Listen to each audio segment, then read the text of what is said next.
I'm Tim Powers with Schmoes Know, and I just finished seeing Iron Man. It's almost 3 o'clock Friday morning release date in the United States, and this is my original 1975 Marvel Comics lunchbox. That gives you an idea how far back Iron Man and I go back. Well, did you love Iron Man 1? Sure, we all did. Did you like Iron Man 2? Let's talk. Alright? First and foremost, this was obviously a screenplay that was written by the producers. Apparently somebody got around a room and said, how can we sell this movie again? Because that's exactly what happened. They said, America liked one Iron Man. What would happen if there was a movie where there were 5 Iron Mans? They called this movie Iron Man 2 because no one would see it if it was just called robots and shit blowing up. In the first 15 minutes, shit blows up left and right. It's incredible. There's all kinds of things just blowing up all over the place. And there's only really one fight scene with any kind of depth behind it. Usually, there's something leading up to the fight. Usually, there's a little tension between the two parties involved. The only fight in the entire movie. My dog decided to scratch herself. Hi, guys. Keep rolling. The only fight scene that really made any sense in the whole movie was when Mickey Rourke landed in the middle of the racetrack where everybody's there, and he just shows off his super powerful jumper cables, where he was quickly and easily defeated by walking up and going and turning him off and removing his battery.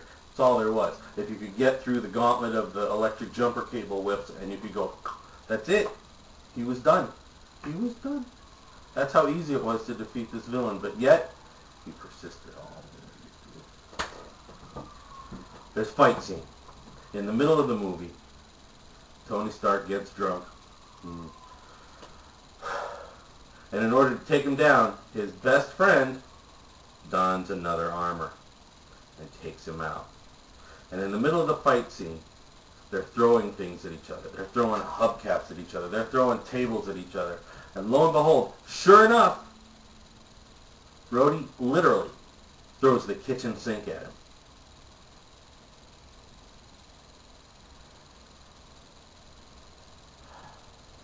Let's talk about Nick Fury for a second. In the Marvel Universe, Nick Fury is one of the coolest, badass guys in the world. He is tough. He is mean. He is on top of stuff. He is decisive. He is a leader. And he is a man of action. In this movie, Nick Fury serves no other purpose than to give a shitload of exposition. He sits and he talks.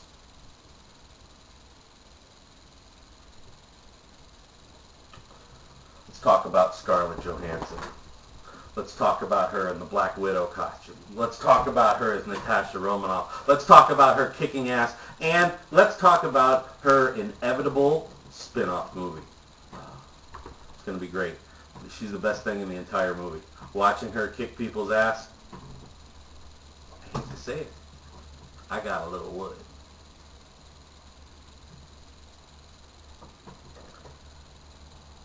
The end of the movie, I'm going to encourage you. If you haven't heard, you should stay until the end credits. You should stay until the credits are over. I can't give the secret away. I'm sworn to secrecy, but I would encourage you to stay through the end credits.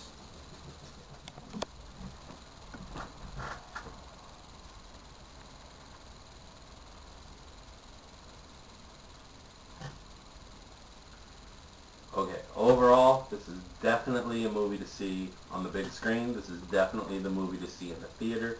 People will go nuts when stuff blows up, and stuff in this movie blows up a lot.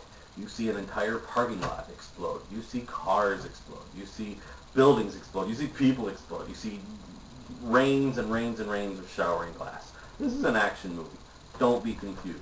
If you're looking for high drama, you're probably going to want to see another movie. If you want to see shit blow up and you want to see people fight each other, yeah, this is probably a good movie for you. Is it deep? No. Is it fine drama? No. Is it even particularly good acting? Meh. In some places it is. Let me give you my impression of Oscar winner Don Cheadle's acting throughout the entire movie. Here it comes. I'm sorry, Tony. I'm sorry I took your suit. Look out. They're on your tail. Look out. Okay, they're coming. And that's my impression of Don Cheadle.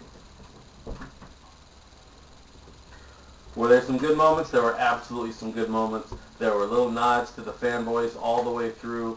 Was it a nice movie just to forget that, the things that are going on in the outside world and kind of suspend your reality a little bit? Yeah, absolutely. It was a fine movie.